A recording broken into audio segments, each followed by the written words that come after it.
global emissions will soon have to peak and then fall if we want to stabilize the concentration of greenhouse gases in the atmosphere.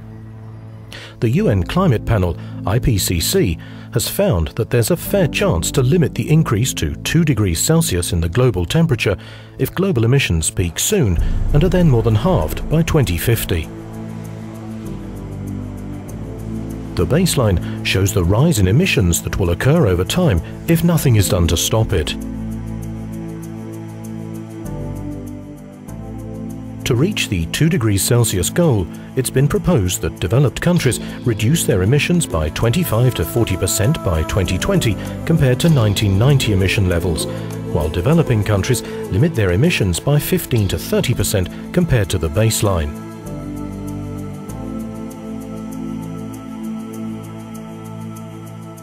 To limit emissions compared to the baseline means that emissions can still grow for a while, though not as fast as they would do if no additional measures were taken.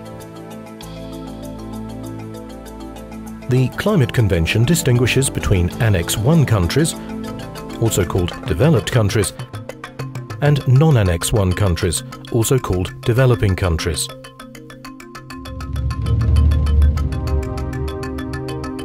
All Annex I countries are willing to reduce their emissions.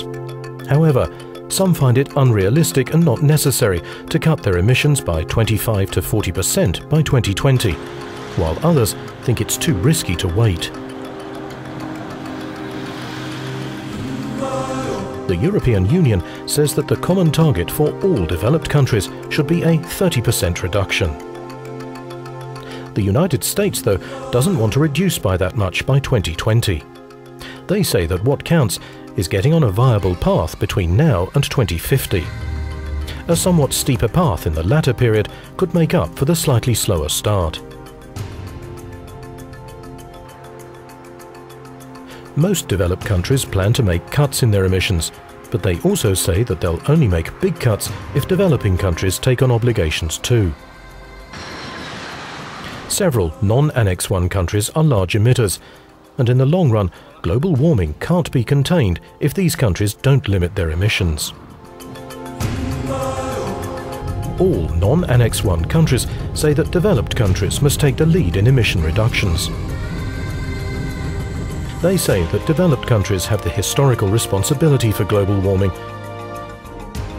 and the means to do something about it. Additionally, most non-Annex I countries are willing to limit their rise in emissions compared to the baseline, but not to make actual reductions by 2020. All countries agree that low-income countries need support in order to limit their emissions. Some non-Annex I countries have a substantial economic income and/or high emissions.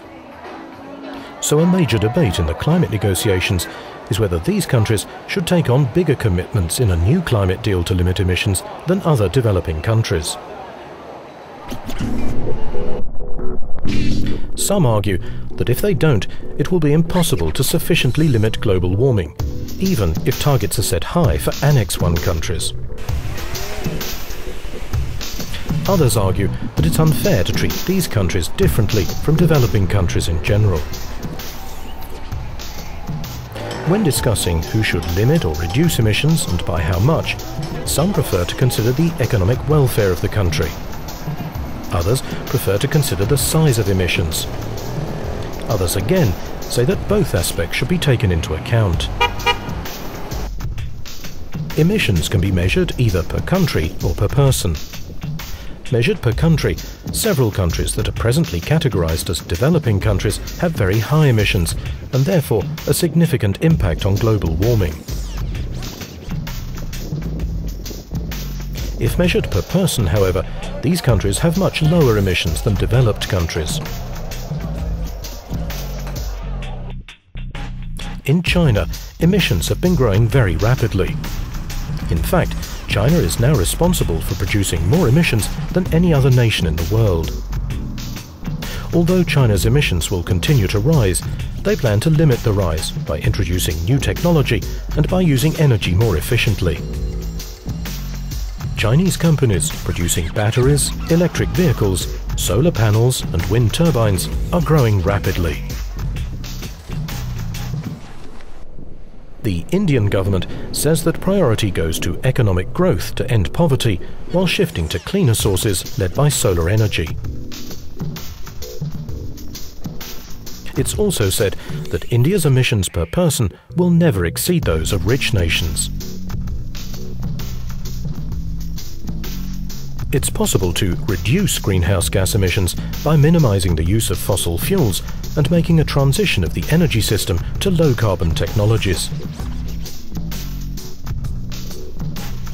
But it's also costly. The larger the cuts in emissions, the bigger the transition. Developed countries have the means to make the transition to low-carbon economies, and developing countries have the opportunity to choose new development paths, although they may need support. Economists and others discuss whether or not the initial costs associated with the transition will be of economic benefit in the long run. According to some economists, one should take into account that the actions to limit global warming will become easier to make in the future as technologies become cheaper and people become richer as a result of economic growth. According to others, the costs of inaction far exceed the costs of reducing emissions. The costs of damages will grow as global warming accelerates. And the costs of reducing emissions will be covered as new technologies become competitive. Until recently, politicians and economists in many countries have said that cutting emissions would harm their economy. Today, many say that the shift to a low-carbon economy would benefit their country.